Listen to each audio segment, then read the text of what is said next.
Live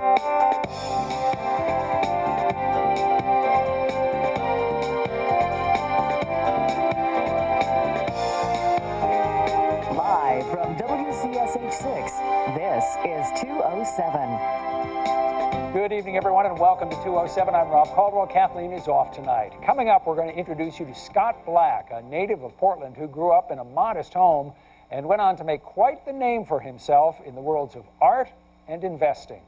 And we're going to continue our New Year, New You series by looking at the YMCA and the services it provides. And we're going to take a look back at what was going on this date in 1992 in a retro 207. But first this evening, there may be no one in Maine who is walking taller right now than Gino Bona. He works for Garand & Company, an advertising and PR agency in Portland.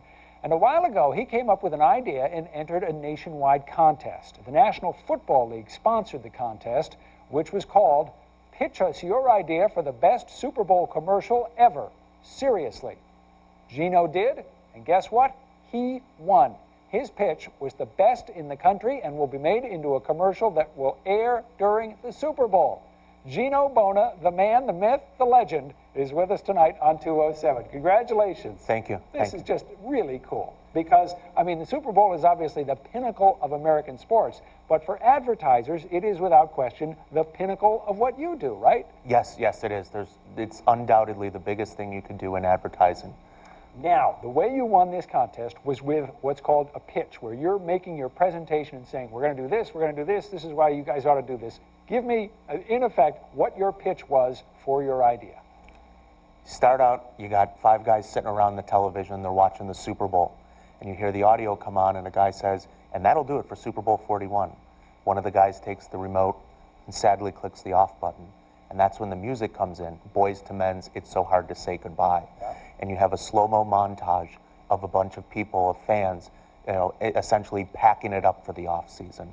You got a guy who's putting away his War #1 foam finger back in the closet. Nice touch. You got another guy who's letting the air out of his inflatable chair. You got another guy who's, you know, a bald guy in face paint head to toe, and he's in the shower washing it off. You then have a bunch of guys, and they're at a bar, and the bartender slides over their season-long tab, and it's for $6,000, and they got to settle that up. And then you have a dog owner and his dog, a Great Dane, with the Dane up on his shoulders, his front paws, as he slowly peels off the dog's football jersey. And it ends with the toughest man in NFL history, Dick Butkus, and he's watching the Super Bowl, and he's crying like a baby. You hear his wife call from the other room, honey, are you crying? Screen goes to black, the NFL's logo comes up, and the headline simply reads, it's hard for us too. Now, this was the winning idea out of 1,700 that were submitted, correct? Yes. 1 out of 1,700, you came out on top. Yep. How did you get the news? I got the news, I was actually in class. I got accepted into Syracuse University for their MBA program, right. And classes started this past weekend, and you have to be on campus for 1 week and go through intensive class training. So I was sitting in a riveting class of financial accounting, and my cell phone vibrated, and I saw it was from New York City, and I went out in the hall, and they told me I had won. And you said, holy blank. I did. I did. For which we completely understand. Yeah. And then I think my follow-up was, can I quit grad school now?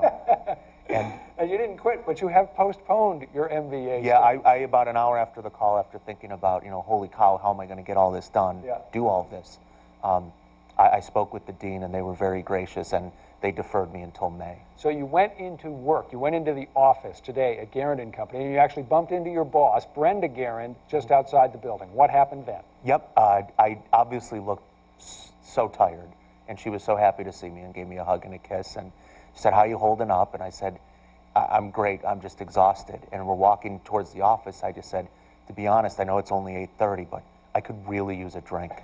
And she just looked at me and she goes, well, I think we can arrange that. I thought nothing of it. And she opens the door to the agency, and everyone at the agency was there with confetti, balloons, mimosas. They were playing We Are the Champions, and it was really sweet of everyone to do that. So the commercial will now get made. Yep. by some real pros in the business. The guy who directed it has got a great pedigree. He directed the Bo Jackson Bo Knows ad campaign. He directed the This Is Your Brain on Drugs campaign. Yep. So this will be a big budget production, right? Yes, yes. I spoke with the advertising people at the NFL today. That director's name is Joe Pitka, and he also did all of Michael Jordan's commercials for Nike. Wow. I have I need to help out, refine the script a little bit this week, and going to have a pre-production meeting with him next week in LA, and we're shooting on a Hollywood set the end of next week. And it will then air during the Super Bowl broadcast, and you get to go to the Super Bowl in Miami. Yep, that's right. And you talked a moment about how you need to polish up the script. What needs to be done? How do you need to tweak it? A couple. They want some more scenes. You know, I just kind of walked you through 5 or 6 things that I had while the music was playing. They want to be able, for that day when we have the shoot in Hollywood, they want to do 12 to 14, and then for a 30-second spot. Then they're going to edit it down. Oh, okay. Then but they want to have all of that done. They also want some alternate endings. So it's going to be a challenge, but I mean, I'll take it. What makes this even more of a Cinderella story is, although you have done a lot of writing, this is the first television commercial you had ever written. That's right. That's right. So, not bad. It's all downhill from here. I was going to say, you peaked.